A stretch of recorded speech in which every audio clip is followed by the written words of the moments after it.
Okay, I guess it's part 2. I talked too much on part 1. But the tiny house living has turned in to be a really good thing for me. And I would like to show people how you don't have to go so far into debt and buy a great big old huge house or a lot, I had a 5-acre piece of property I had that had a little tiny house on it. Like I said, but I chose to let my mom move into it, so I made another one. I just bought 2 tiny houses, put them together, got me a pretty, like I said, a pretty nice sized little home. And the payments were a little high, but I made do. And your payments are only for like 5 years at a time. So it was just something that worked for me. You don't even have to go as extravagant as I did. One little tiny house would have been great. I think for this living room, my living room addition, I've got 2, like I said, 2 tiny houses put together. This living room, the oldest one that I bought that was a repo, it was a gutted repo. It's like I said, it's 16 by 40, and I think my payments are like $450 a month on it, like that. And then I put everything that I done to it, I done cash, so it was a little at a time, so I owe nothing on it. Matter of fact, I only owe a couple $1,000s on this living room, and it will be paid for in a couple of months.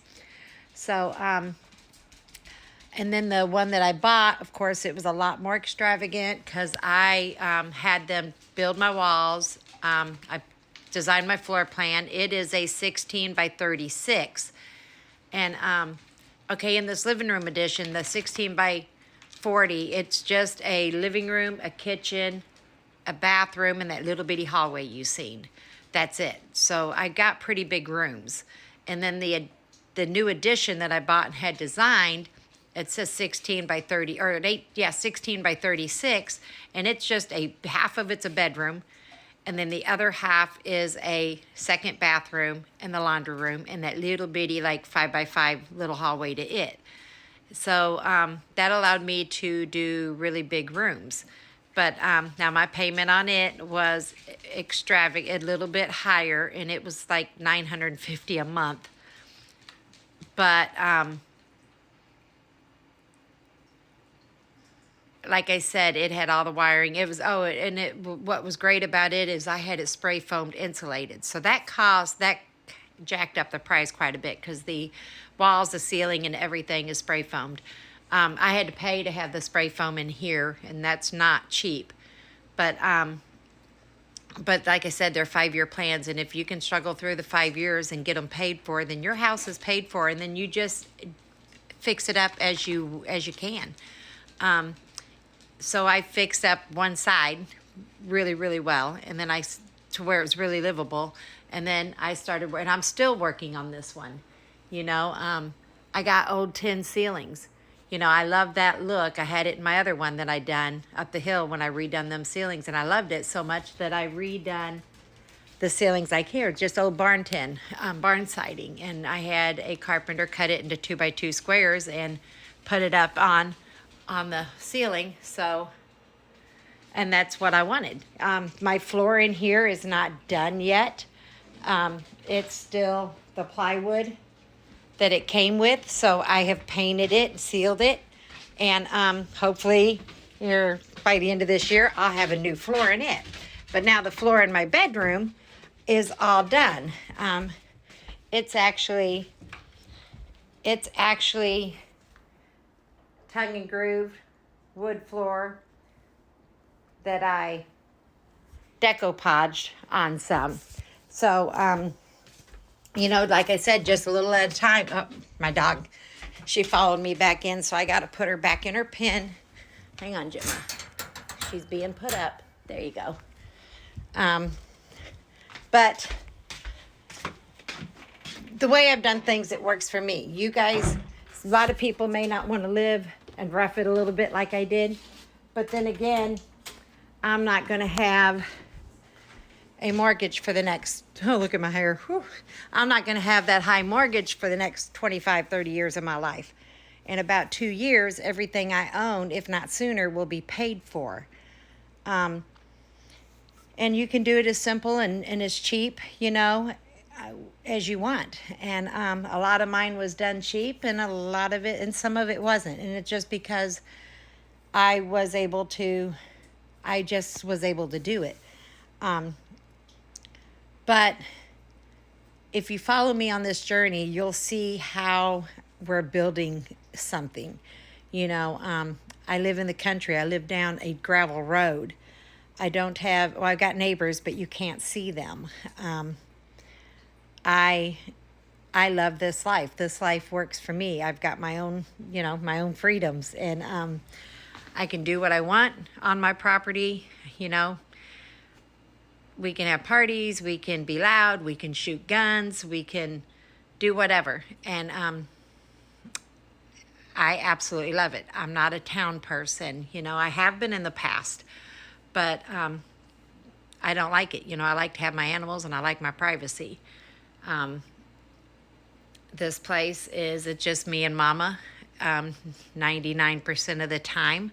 My boyfriend travels and has gone away with work out of state the majority of the time.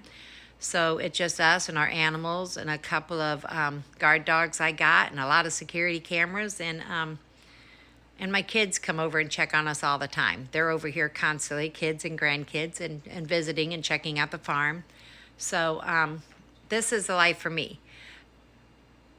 But if you're interested in how we do it and how we're homesteading, we're building our gardens, we're building our walkways. I'm going to turn this little bitty place into a really neat Airbnb sometime, hopefully within the near future. I've already been working on a third house, which is a work in progress, but it will be a guest house / Airbnb. So somebody or people can come and check out the farm and see, what it's like to live on a farm, and kind of maybe learn how to do this.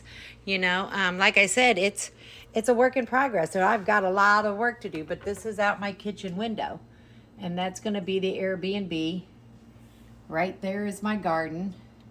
There's a lot of crap that I'm using to build like old walkways and stuff. I want to give it that old world, that old world feel. I am pagan, so there will be a lot of that in it. Hang on here.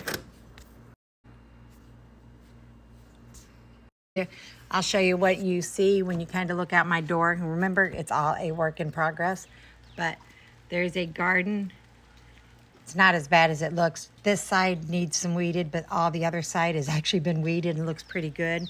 I'm working on a walkway going up, and then there's Mama's house, and I gotta still re-side her house, the farm back there, and you see all this work right here. There's going to be a swimming pool there eventually.